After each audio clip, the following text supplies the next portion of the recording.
If you say that you love me so much, why would you hurt me so bad? Don't take me there. I don't wanna go back there. Don't take me back there. I don't wanna go back there. Move. Natural progressive love. Natural progressive love.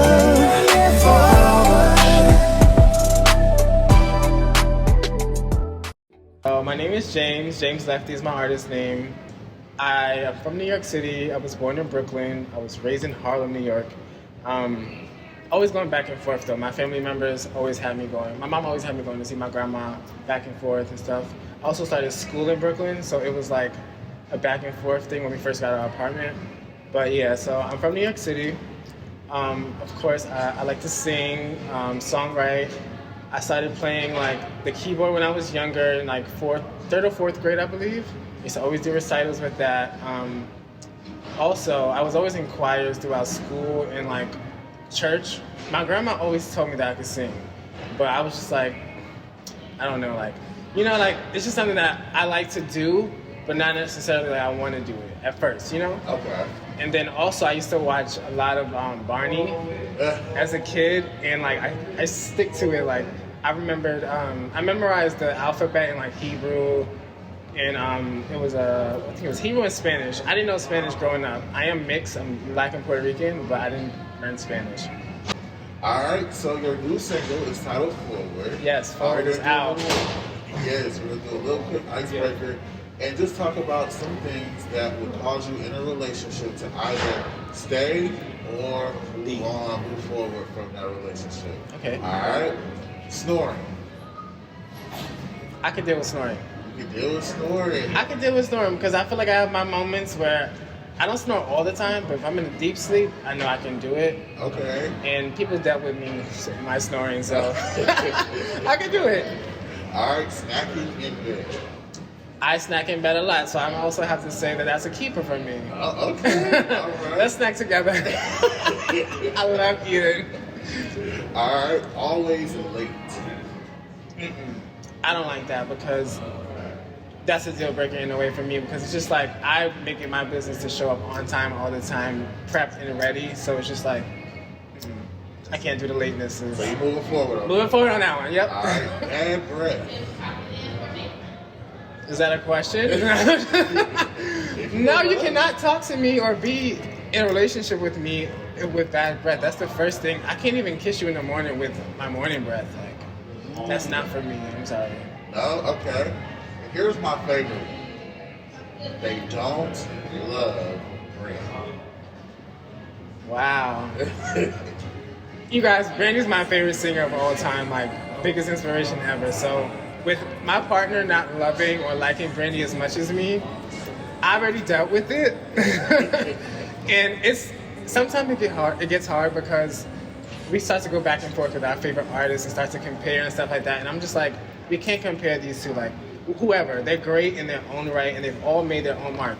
So I don't think, being in a relationship with someone who doesn't love Brandy as much as me is a deal breaker. Like, I have to love them and understand that she's not for everyone, but I would expect them to at least know some things, know some songs and just know about her, Yes. She's an icon. Like, if you don't know Brandy, then I don't know.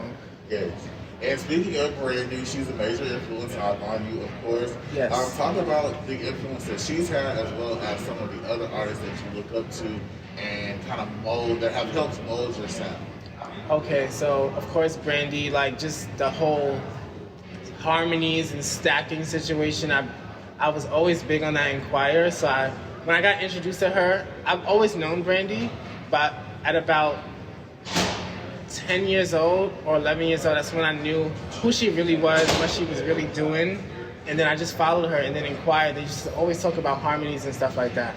So she was an influence on us. My choir director would make us listen to her, the Clark sisters, Whitney Houston, Mariah Carey, Stevie Wonder. We just listened to a lot of soulful singers in my choir at school because he came from the church as well, and he just wanted us to make everyone feel what we were singing. And we was a vocal ensemble, so it wasn't necessarily like a choir. He wanted us to have fun, move, dance around, almost like a glee club. Okay. But some more artists I would say that has molded or helped mold my sound. I love Chris Brown. He's been a heavy influence on me since I was a kid. I've studied his just everything. Like, I'm not the best dancer, but I always just look to Chris Brown to dance and certain dance moves and stuff like that. And I would always use like little things that he would do at birthday parties or like whatever. Chris Brown was number one when I was a kid, still to this day. Michael Jackson as well, Whitney Houston as well. Just these people that I know has made a big impact on other people's lives and with their music. I feel like I need to do that same thing, you know, like give the people what they want, but necessarily I just want to heal people in a way. And I feel like all of these artists that I named has healed me and others with their art and just how they are, their charisma and everything. They all have a certain charisma to them that makes them special. And those are the people. Those four, Brandy, Chris Brown, Whitney Houston, and Michael are probably my biggest influence. Okay, so talk to me. You just mentioned a little bit about how music is a healing thing for a lot of people. Talk to us about how you expect and hope your music heals other people. How do you expect them to receive it? How do you want them to receive it? What do you want them to get from your new music? Well, with everything I do put myself into with music, I try to give it my all. So I would hope that everyone, when they hear it, they feel something like, or just where I'm coming from, you know, like I try to just bring all of my situations that I've been through or the people around me into my music, so that way I know that when people do listen, they can relate in some type of way, you know? I've never gotten too much, like, I would say bad feedback on it. As far as people reflecting to my music or feeling my music and understanding it. But when I do expect people to just intake my music and feel like, you know, they've been through this and this is something that can push them to move forward and just be and feel complete. You know, like, I like music that makes me feel complete, or even music that makes me feel sad or lonely or like depressed. Like, it, in a way, it helps me. When I'm sad, I listen to sad music. I don't know why, but it's just like, it pushes me through the emotions that I have or what I'm going through. So when people hear my music, I want them to feel that same way, you know? I just want them to feel it, like, with my lyrics, with my little instrument, with my, what is that called? I can't say the word, instrumentation. Instrumentation. Yes. Yes, excuse me. I just want people to understand that everything I do make is like, it's to heal you guys, because it's healing me first. But I'm putting it out to the world so that way someone else can relate to it, take it in and just be like, you know, I felt that. Right. All right, so we are in a new age. Music doesn't come out. It doesn't. It's not released the same way. You can't really go buy CDs, of course. This is the streaming era. Talk to us a little bit about how you feel about the streaming era, how you manage, or how you plan to grab your audience, how you plan to really get your music out there and really make an impact on music listeners, for you as an artist. For me as an artist, I think like everyone thinks it's so easy to like come up that way or like get people to gravitate towards their music. And honestly, for me, I've never really like thought about, not to say thought about, but like I don't really push for like people to, oh my God, I want you to hear my music. Like, I want to release it and I want people to hear it. I mean, no one knows who I am, of course, yet, but what I'm trying to do is just make music that I know people will always just feel. So with that being said, streaming, of course, I would love to make TikToks and stuff like that, or just videos to push myself, covers to put out there and stuff like that, just so other people know who I am. I feel like a lot of artists use like interviews or just like, I don't know. My thing for getting my music out there is just to make authentic music that people will feel, that way they will just like always come back. Because it's real music that they're always gonna feel it no matter what. I don't wanna say that I will never make a whack track or something like that, but it's gonna come. You know, other tracks are going to be better than other tracks and stuff like that. So I just feel like whether or not I make bad music or good music, what I do put in is real and it's authentic. So when people do listen to it, they will feel it.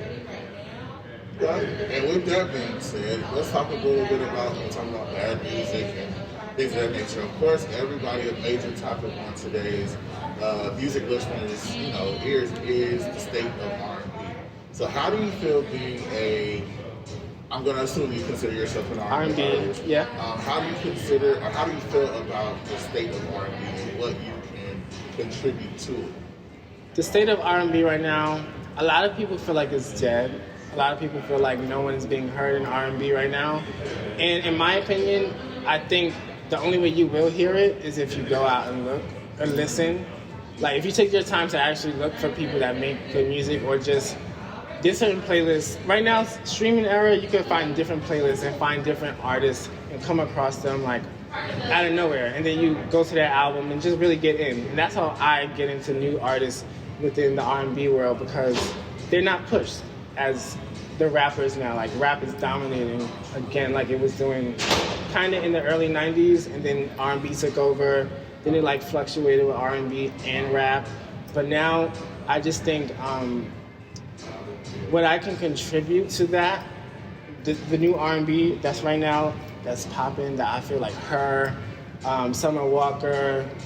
I don't feel like there's a lot of male R&B singers out right now.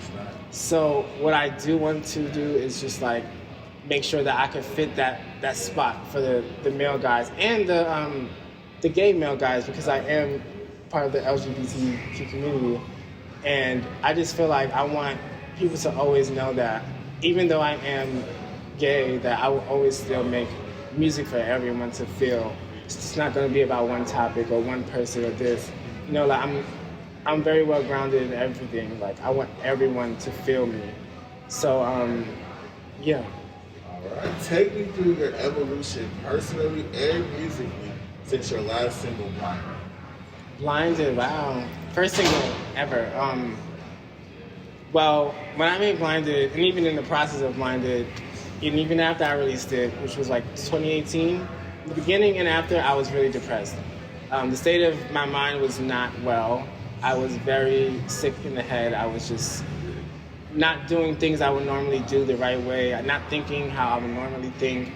My first relationship really hurt me a lot. It was something that was very, it was very special to me.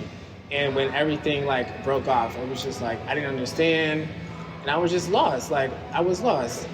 But from that time to now, I've reflected on my life, what I've been through in the past, just growing up as a kid. Nothing major, but just like the things that I felt like I had to struggle with. And I just listen to a lot of music that I said, like earlier I said, I listen to a lot of sad music when I am sad. I don't know, it just helped me get through what I was feeling like. Everything I listened to was what I was feeling, so I felt like once I heard it, I took it in, I cried, and I was like, all right, I'm okay. But it took me time to like get over the relationship, the trauma from the relationship, and I did it, I would say naturally. I mean, everyone goes through bad breakups, but I was really depressed. I was in my room for like a long time. I moved with my dad, and I came back to stay with my mom because she was not feeling too well. I was just taking care of her. But once I walked into my room, it was just a dark place. And I knew that this wasn't it for me. I just had to clear it out. I painted. But yeah, I just did a lot of, Brandy was a big part of me getting over my depression. I listened to her Human album non-stop. That album has changed my life. And I don't know how to express that all the way, but it's changed my life. And it has got me to the point where I am now. To move forward, to be strong, to be myself, no matter what, in any relationship, to be myself, because I think being somebody that everyone wants you to be messed me up, And it just wasn't right. I had to really sit back and understand who I am. I had to really learn myself after the breakup, because that just wasn't me. And even now, I still feel like some parts are missing. But I'm putting all the pieces together as I grow. Yeah. Yes, Brandy, that track, Something Is Missing. Yeah. She played with that crazy. So talk a Yes. little bit about your musical evolution since then. Okay, Do you look back at Blinded and be like, ugh, I don't know, I could have did this different, or how do you feel about where you are now musically versus back then, 3 years ago? 3 years, yeah, 2 years now. Musically, I just feel like I have grown like in my writing, I've grown. Blinded was like a track for me that like I tried to do everything I could do on it in a way, like harmony wise. It has a lot of harmonies and stacked vocals on it. And from then until now, I had just learned placement, learned just where to put certain things to make that song really, so you can really feel this song. Like certain songs don't have those moments that you need in them. And I feel like I had to really learn music more and just learn how I am going to put myself on the track. Like my voice on the track, it was like really difficult for me to understand certain things. But once I just kept practicing like trial and error, and it just started working in certain ways. And you just learn from all the mistakes you made in the past, and just like, no, that doesn't work, this doesn't fit. So my music now, I just feel like it's more put together, it's more cohesive now, it makes more sense. My storytelling makes more sense. It's not all over the place.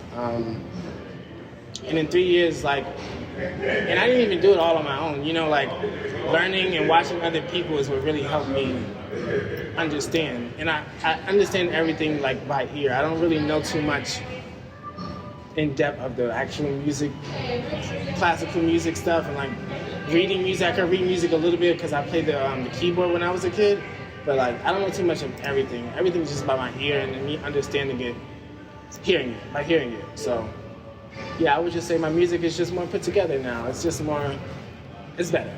It's better. All right. Let's see. What determines, speaking of the amount of time that it's been since Blinded, what determines when you decide to release new music? Is there an itch to get back out there to please the fans? Is there something within you that says, I feel people need to hear this and where I am in the story? Is it simply just, it's been too long since my last project? Like, how do you know when it's the right time? Yeah. For me, I just know, like, when I want someone to hear something, for me, that's when it is. Like, that's the time to drop it. Also, just knowing, like, when something is missing in the world, like, just put something out so people could just feel like, oh, like, I feel safe again, So those moments happen, honestly, how my life happens. Like, it depends on just how my day is going or how my month is going or my year, whatever. Like, I take the time to understand, like, I haven't dropped anything, or like, well, with Blinded, that was my first ever song. I haven't dropped nothing since then. I dropped the acapella version of it, but that was it. So I just felt like it was time for me to actually put more music out. And with putting music out, I just think it's always like when you feel it's the right timing, like just when you feel it. I don't know, when I first released Forward, I just felt like, of course I didn't release music in a long time, but it was just like something from James is missing. Like, people need more. People need to understand him more, and I just feel like he was blinded. I was blinded, but like now I'm moving forward from the situation because it was no need for me to be blinded in a way. All the facts were right in front of me. I was just being dumb. Can't be blinded forever. Can't be blinded forever. I mean, I am blind, but not forever. Yeah. All right, so Forward is the intro to an EP. Talk to me a little bit about what we can expect from these, I think it's 8 songs. 8 songs, yes. So talk to me, give me some song titles, give me some feels, the sonic vibe. How does it... Sonically, the album is just, to me, it's different. It's nothing that I've ever thought about making or nothing that I feel like I've heard too tough, I did go to London to record my project with a producer out there and a co-writer, also a vocal arranger out there. So he helped me a lot. They both helped me a lot with creating the sounds. They just, all the stories I told them, they just took it and helped me form it. Like, what you guys should expect is just like vibes, different vibes. Like, I have a track called like Love Again, and it's real funky, it's real, has like this nice guitar riff that's all throughout the song. And like how that was started, like I did a riff, I sang it, and I told him to like just mimic it with a guitar on the keyboard, like you know how in the studio, all that stuff. But we made that, and I just felt like that song was just like, whoa, is that me?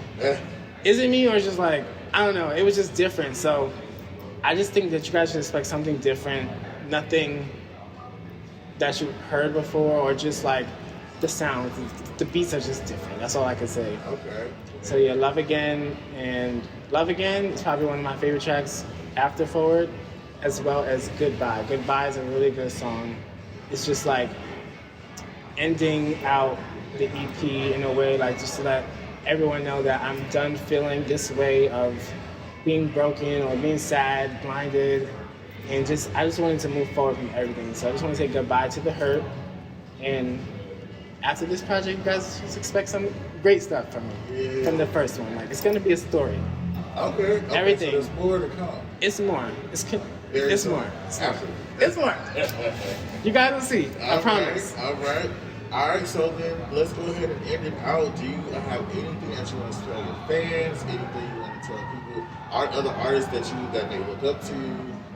What last words do you have for people that are out there supporting you? I just think whoever's making music, whoever's doing anything that they're trying to like put their all into, don't give up. Your time is gonna come. My time isn't even here yet, I feel. But I'm walking in my steps. Like, I'm walking in my path to follow that right path to success, you know? And I just want you guys to know that you have to be patient with yourself. You also have to love on yourself. Don't put yourself down too much. Make sure that you feel good in anything that you're doing. If you don't feel the vibe, don't complete it, you know? Or just take a second back to think about it and know, like, this is what you really want to do.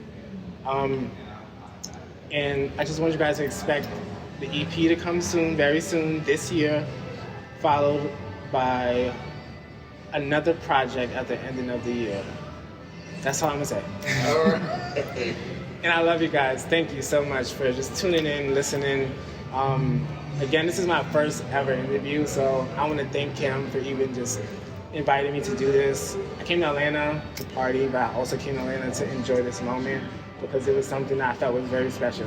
And I needed it to happen. So thank you.